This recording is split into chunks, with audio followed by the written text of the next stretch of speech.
So on these Scott Rod panels, we've already done a lot of trimming on them to try to get them to work. I think one of the major things that we are working or fighting with right now is these hood hinges. So there is hood hinges underneath here. But I don't want to take them out the car, because if this gentleman ever wants to go back with a, set this up here, set this out of the way so it don't get damaged. So if he ever wants to go back with a hood, these are welded in a very precise location. I don't know if that's factory. Y'all can let me know in the comments. Is that how they're done from the factory? Aren't they bolted on? I thought hood hinges are normally bolted on. But I also thought that hood hinges on, well, no, the Fox body, they come out of the panel. I'm not really sure on these cars. I don't know if it's factory or not, but anyway, I don't want to disturb them hinges, and they're technically not in our way. They just stick out. So they stick out past the wall. So we've had to trim these back, and I've trimmed a whole lot more than probably needed to be, because I don't like stuff being so tight that it rubs and scratches the paint and everything. I like my stuff to be bigger gaps where you don't have problems. I see it at the racetrack or car shows all the time where people wanted a tight fit, and then their crap looks like junk, because over time the tight fit looks good when you put it together, but then when you get in real world and you're driving into stuff, then it hits. And so that's like all these too tight of a gap in here or too tight in your hood is not a good thing. And I've went over that in previous videos on this channel. I have a ton of content on this channel if you're new to every step of building a car. Like, it's nuts the amount of content that we have. So all of this is sat back over. Also, you can't bring this over but so far, because then you're going to run out of room. We still got more room that we can go over with this, but as you can see, I've already trimmed a lot to clear this to make sure we're way away from that hinge for room.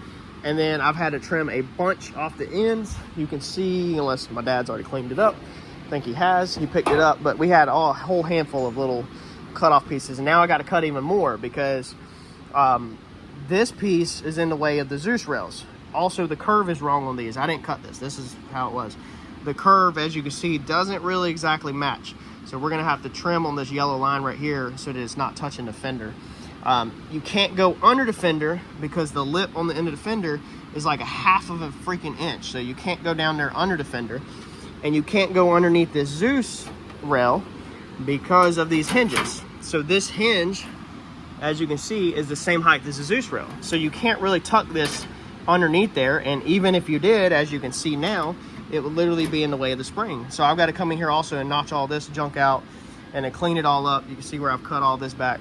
But these Scott Rod panels definitely do not fit good at all right out the box. It's a terrible fit, in my opinion. I know that it's race car stuff and aftermarket stuff, you got to trim it to fit, but we've definitely got some time in fitting up these panels.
right, so with this Scott Rod fat piece, I'm honestly happy with my fit up for this junk.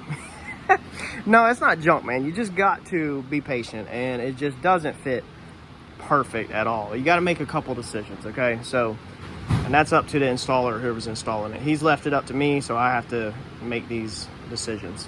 All right, so first off, this thing is where you're going to put your rivets at. Now I've got X's across the windshield, and I'm about to show you. You only got so many places to put the rivets. So I want to try to get them symmetrically, but it's going to be symmetrical, but it's going to be impossible to get them symmetrical. So we kind of want them close as possible.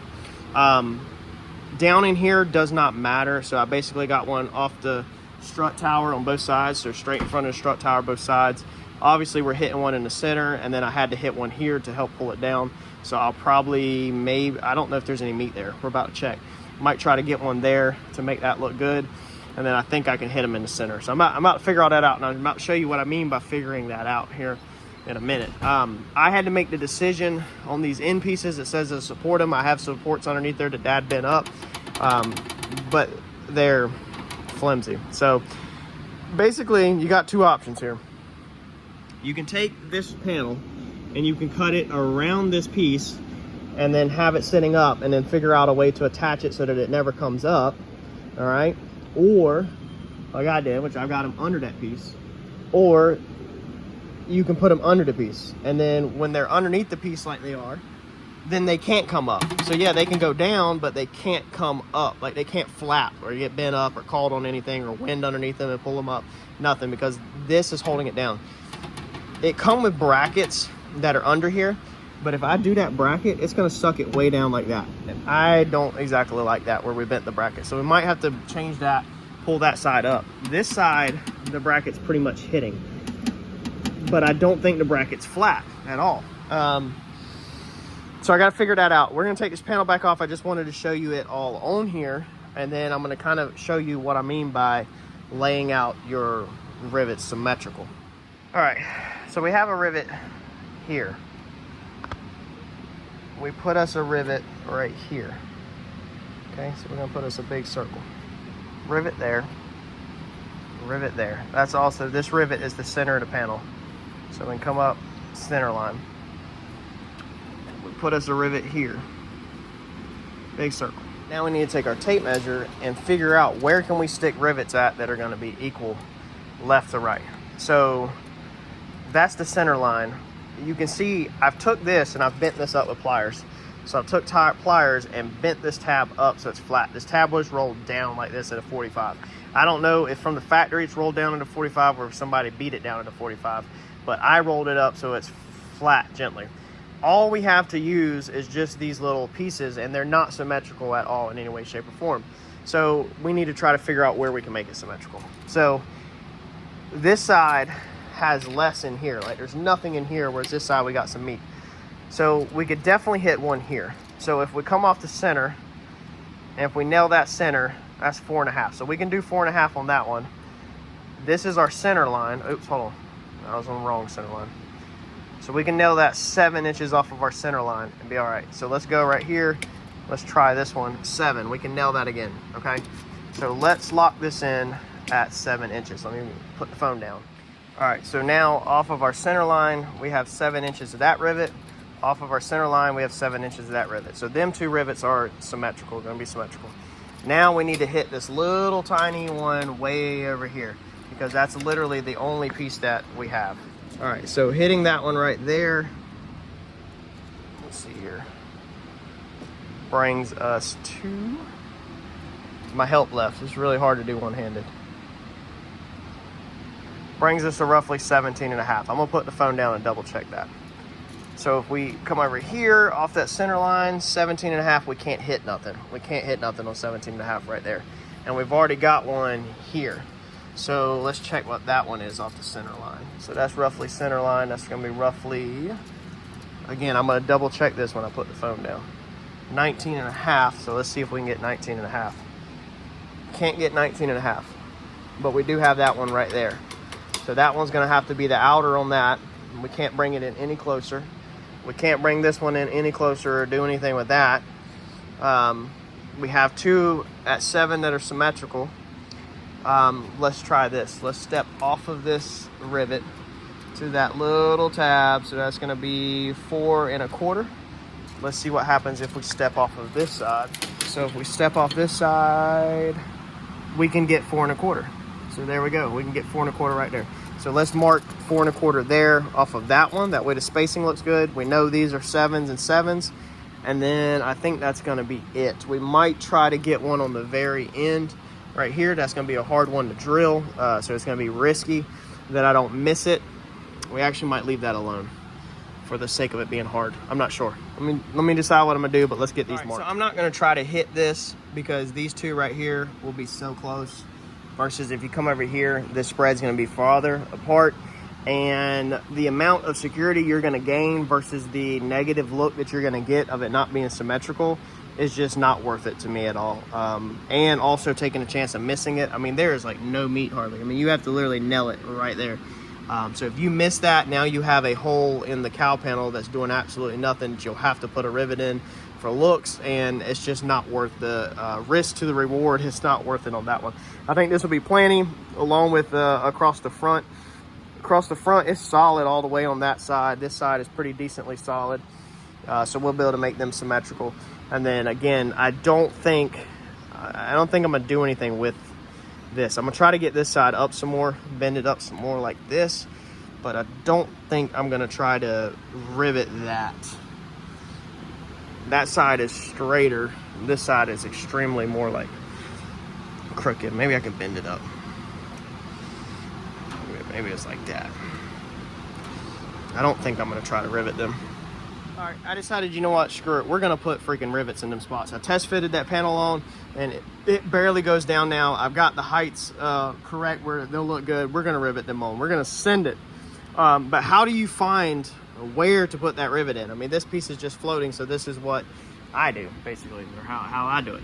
I take a piece of tape and I stick it in a straight line across it where I need to hit. I make a dot. So that's about center of the tape because I want to hit about center of the tape right here. From that dot, which is the edge, it's 1.5 inch. So I'll come up the center of that tape, 1.5 inch, and that is where the rivet will go. Same thing over here. I wanted to hit it at 1.5 inch. So right there on the edge, pretty much come off of that edge right there, 1.5 inch, right there off the center line of that tape. That's where the hole goes. Now what we're gonna do is, if I had help, we're gonna take a razor blade. Let's see if this is sharp enough. And we're gonna cut this.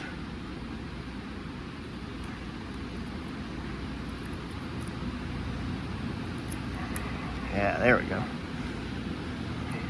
All right, and then we'll tear this side down. Yep, so my dot's still there. All right, so we got that piece out of the way. Same thing over here, because when we put the new piece up there,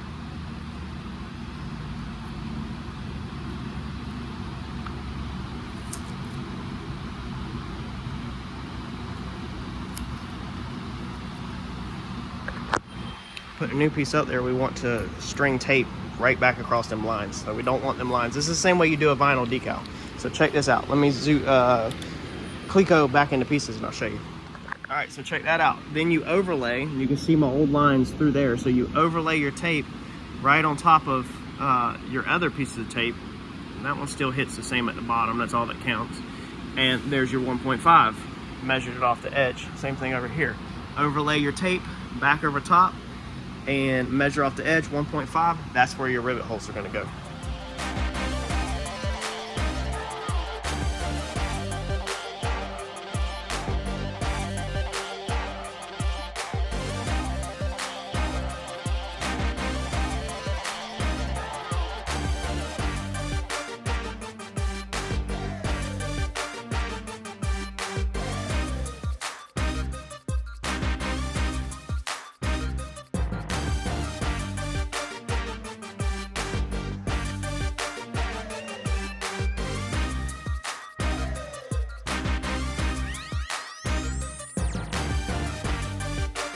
All right, so Dad's sticking the last of the bolts in here. Now he didn't supply me with any hardware.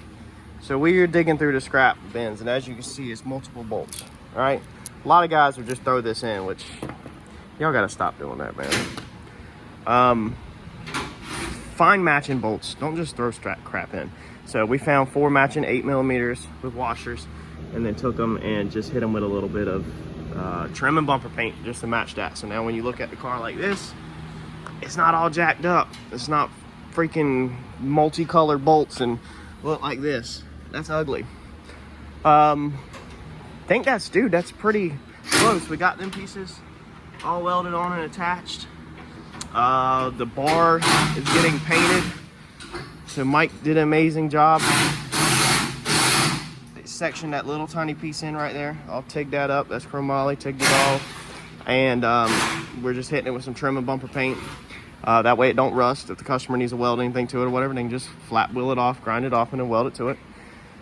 The pieces we got, the only other thing we got left to figure out, which Dad, I forgot, is we need to do the bolts through the front.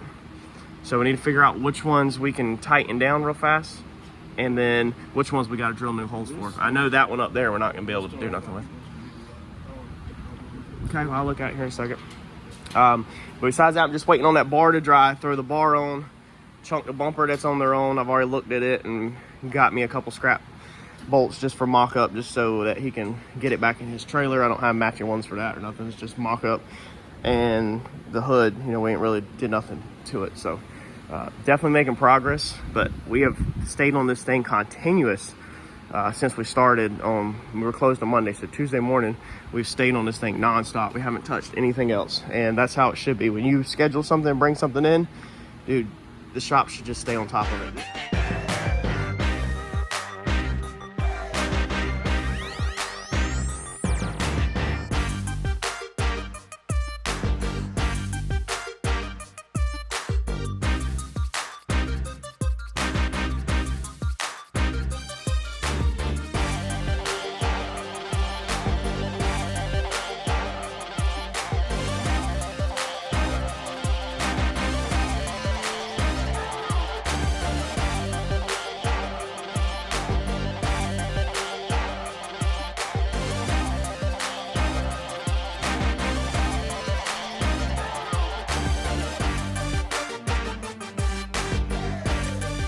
All right, so this thing turned out pretty good. It's got dust all over it, which I'm not gonna sit there and rub all over it.